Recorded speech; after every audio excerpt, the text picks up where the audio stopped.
I carabinieri mantengono lo stretto riserbo. La denuncia è stata presentata formalmente oggi al comando provinciale dell'Arma di Treviso.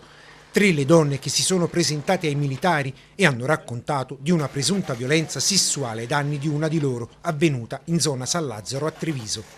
Ancora scossa, agitata e da pochissimo in Italia, ha avuto bisogno di aiuto per documentare ai militari l'aggressione avvenuta nel tardo di pomeriggio di ieri, quando in attesa di incontrare una familiare in sella ad una bici è stata avvicinata da 2 uomini che, con la scusa di chiedere delle informazioni, hanno cominciato a palpeggiarla con insistenza.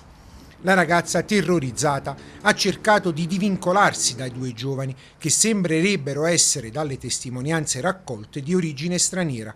Le urla hanno richiamato poi l'attenzione dell'altra donna che nella colluttazione è riuscita a scattare una foto di uno dei 2 che ha cercato di toglierle il telefono dalle mani per poi scappare e nascondersi nell'androne di un palazzo nelle vicinanze del supermercato.